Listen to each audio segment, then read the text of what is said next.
right, folks, either Polaris doesn't watch any of these videos or they absolutely love watching us thrash on their machines, because you saw what we did with the Pro R, and now we've got a brand new 2024 Turbo R Ultimate. It's got every box checked for every accessory. It's insane, and we're gonna whoop on it today and see how it does.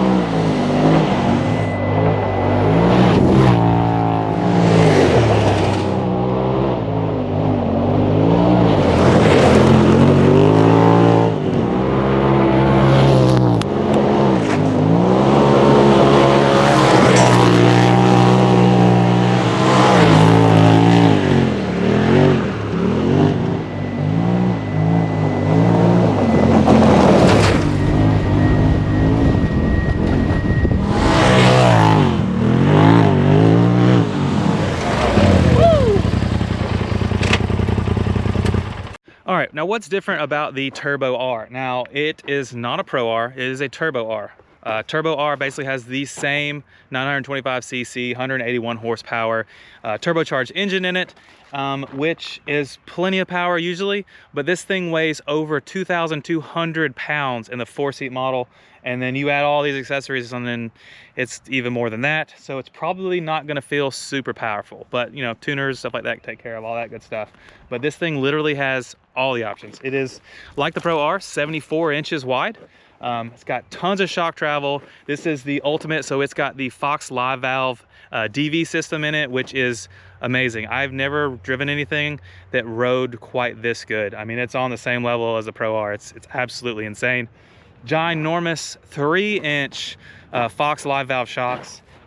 This is like the size of stuff they put on trophy trucks, like absolutely ridiculous, something we will never need on the East Coast, but it's pretty awesome that they're putting them on these machines. Now the Ultimate, like without all the accessories on it, starts at around 40 grand. But this one, they checked all the boxes. They're like, hey, we're sending this one to Busted Knuckle, let's put everything on it, and they did. We've got a nice front bumper, little Baja style bumper. We got the Polaris mirrors, which are nice, especially in a 4-seater. They've got rigid lighting, nice roof, I think comes standard on these. Killer Rockford Fosgate stereo system in this thing.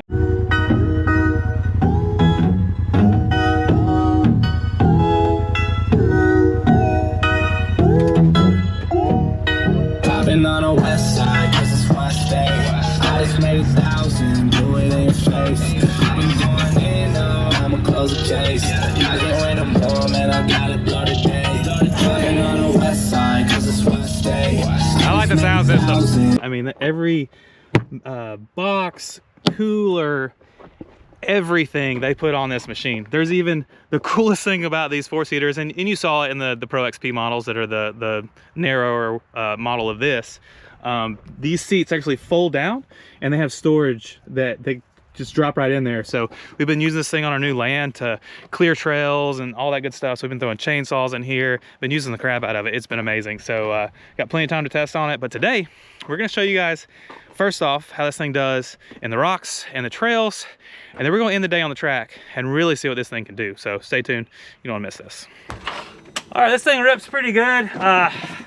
It feels slightly underpowered, probably because this thing, I mean, it weighs as much as a Pro R pretty much, but it's got, you know, less power, so it's only making 182 horsepower, 181, something like that. And it feels a little sluggish because of that, but still, I mean, it rips pretty good. Felt really planted. The toe link really helps make it planted on the rough stuff and making turns and things, so I really enjoy it. But we're to our first rock climb here on what they call Mount Baldy. So we're gonna go up it, put it in 4-wheel drive, put it in rock mode, and see how it does on this stuff. Let's see here, got her in rock mode. Flip the switch over here, put her in 4-wheel drive,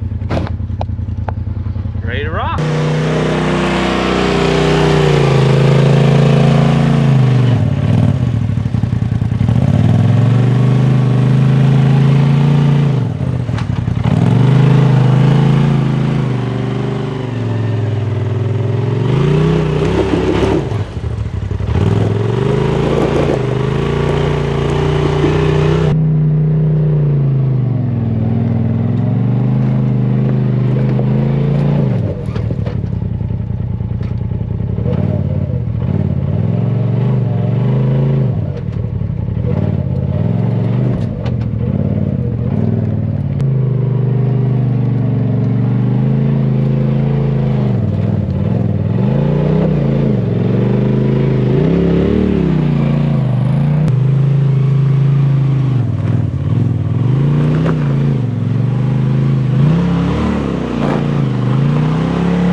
Rock crawling with sway bars front and rear, not the best. Going fast, great, but rock crawling, that's why we usually ditch the front sway bar.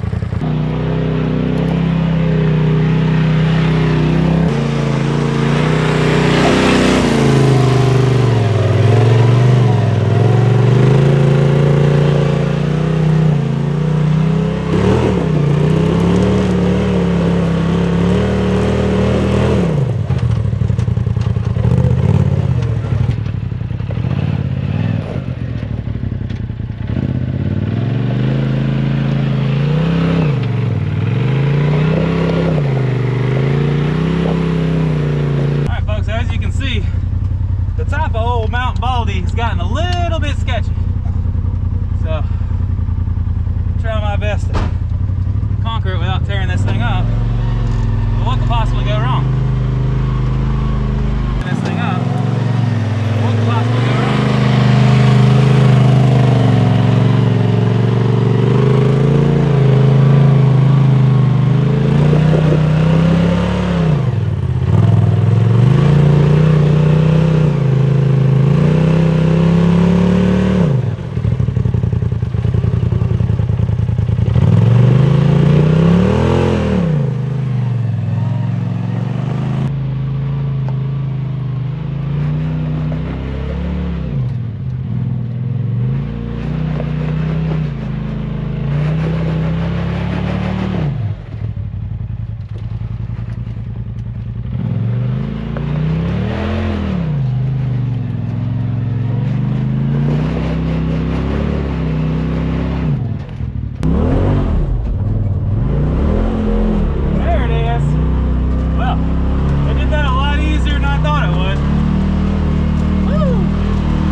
Helps to have all the wheelbase on this one.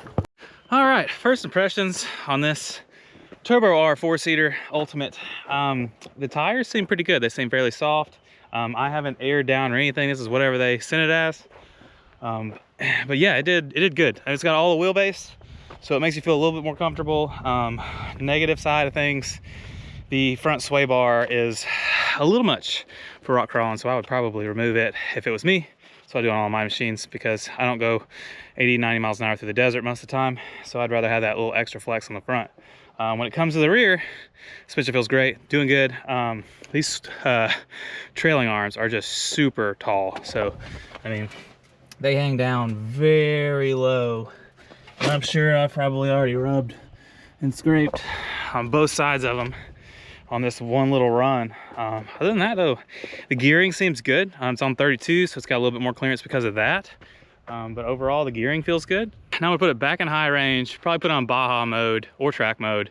And I'm gonna go through this high-speed trail section up here and rip it sideways and see if this thing's as nimble as it should feel and see if it's underpowered. We're back in Baja mode. High range 2-wheel drive. Let's go rip this thing some.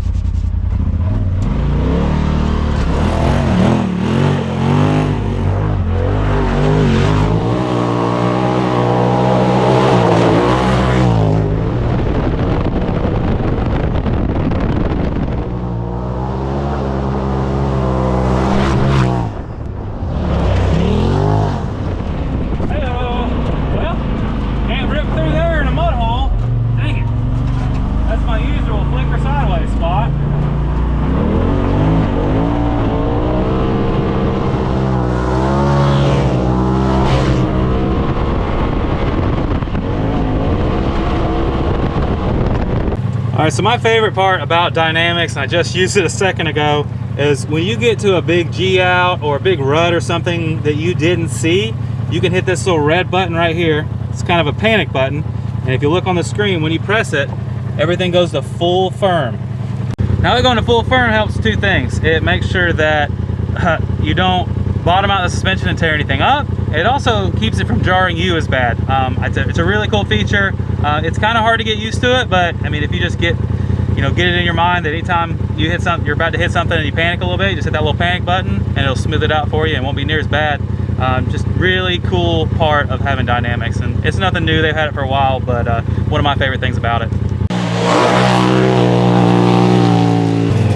Tell you what, the brakes on this thing's pretty good. I mean, you're talking about 2,200 pounds, you got a bringing to a stop when you're going 40, 50 miles an hour through the trails, stops pretty good. I think it's got 6 piston couches in the front, 4s in the back. Pretty good sized rotors on these things now, so pretty impressive. I like the brakes. Still feels a little underpowered, doesn't flick sideways as easy. Of course, we got a mud hole, so we can't do our normal testing right here, but we made the best of it. As far as high-speed trails go, this thing feels pretty good. It's harder to slide sideways than the Pro R that we tested, mostly because this weighs about the same, but is underpowered in comparison. So you got that. It being a 4-seater doesn't help it either. We also have this giant mud hole that's not usually here, so that made it a little more difficult, but we still flicked it sideways a little bit. It's fun, it feels in control, but my favorite part is probably the brakes, because slowing down 2,200 pounds is not easy, but these 6 pistons in the front and 4 in the rear, pretty good size diameter rotors. The brakes on it seem to be on point. All right, enough of this easy stuff. Let's go hit some harder rock trails in it and see how it does in the technical stuff. All right, here we are. Rock Creek is one of our favorite technical test trails. We're gonna see how this thing does in the technical rock crawling stuff, which with these really low hanging trailing arms and this ridiculously long wheelbase, it might struggle a bit. And I'm out here all by myself, so hopefully we won't get stuck. I guess they could have sent me one with a winch. That'd have been helpful. It's got every other option. All right, so obviously back in 4-wheel drive and rock mode.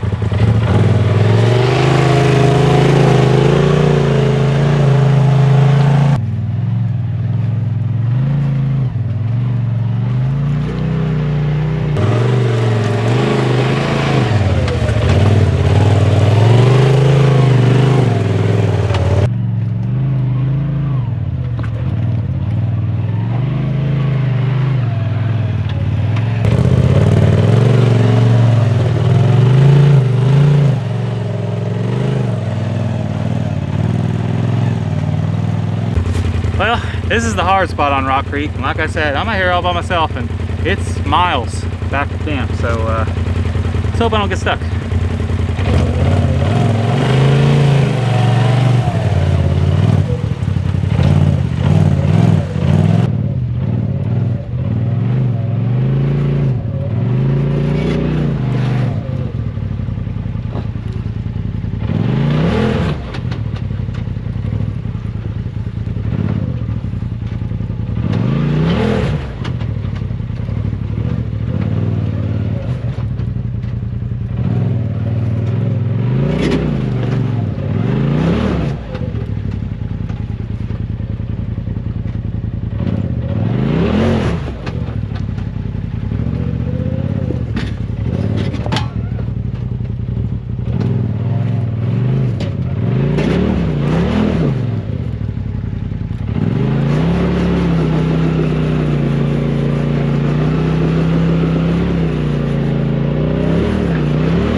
If I'm just getting lucky with tire placement, but this thing seems to do pretty good in the rocks.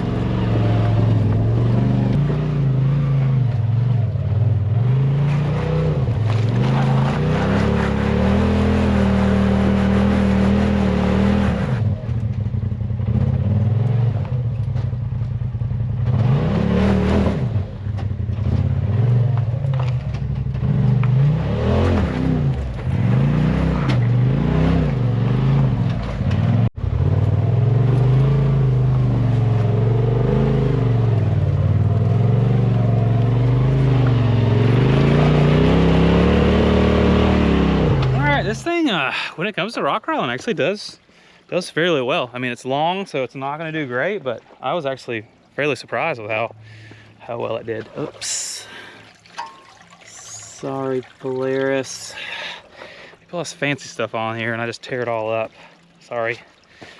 But yeah, this thing did good, man. Rock crawl good. I think the tires are pretty good on these things. Man, the only thing left to do rock crawling wise is put some 37s on this thing and see if it could take it. We might do that in a future episode, so stay tuned for that. All right, folks, there's a little spot called Little Moab. Nice, smooth, grippy rocks, and a lot of them are fairly steep. We're gonna see if this Turbo R4 has got what it takes to do this technical hill climb stuff where it's fairly steep, not just a little rock creek bed, but some of the steep stuff that people like to sit here and play on.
There you go, folks. The long wheelbase of this thing really makes it shine when it comes to steep hill climbs. The only negative and downside to it is if you don't have big enough tires, you will belly out on stuff. So I had to give that one a little extra momentum to get up stuff. But the good thing is when it's got that long of a wheelbase, flipping over backwards is usually not really going to happen. So as long as you can keep it straight side to side, you're in pretty good shape in one of these. But overall, I like it. The shifter is pretty good. It's just like older. I mean, just like they've always had with the Pro XP and turbos and all those.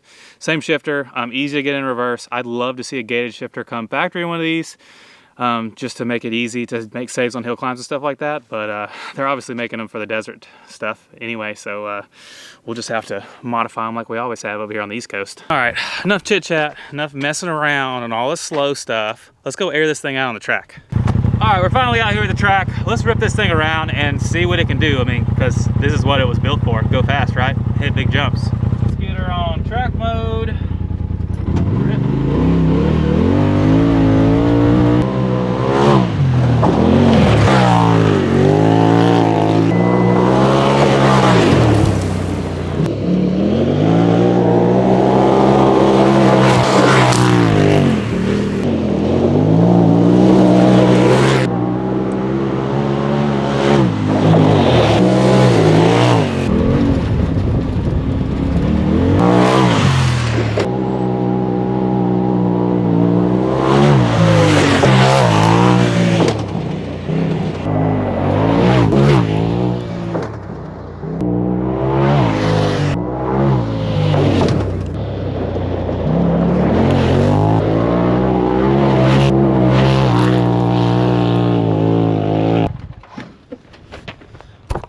pretty funny hitting this jump about 45, 50 miles an hour. Get a little air. It's bucking a little bit too. These things long. You really need a long jump face to deal with this much wheelbase, but long wheelbase stuff usually jumps pretty good, so pretty decent. All right, final thoughts on the track. This thing, it rips pretty hard. It jumps really good because it's long wheelbase, and the suspension is it's really good. I like the dynamics and track mode, works great. And it handles really well being so wide. Only downfall is, like I said, this thing's around 2,200 pounds and it lacks a little bit of power. I'd like to have a little more power, flick this thing sideways a little easier. Just seems like no matter what I did, I just could not get the rear tires loose like I did in the Pro R. That being said, I mean, if you're in the market for a RZR on this level, I think this is worth it. If you don't want a Pro R is going to be even longer the wheelbase than this one. In a 4-seater, so it's pretty good for a 2-seater. Do take care of the power stuff with some aftermarket companies, you know, do a better tune, better octane fuel, stuff like that. But yeah, these things are rowdy. I really like this one. It feels good jumping around the track. Overall did good rock crawling, ripping down the trails really good. I like it a lot. And then this one being outfitted with all the extras, sound system that you heard earlier. It even has this rigid chase bar on the back. That's pretty cool. So, like I said, we've been using this thing on our property and have been using the crap out of it. So it's about time for us to send it back. We got one more test we're gonna try to do with it. Hopefully we can pull that off. And yeah, so if you're in the market for one of these, man, I think they're well worth the money.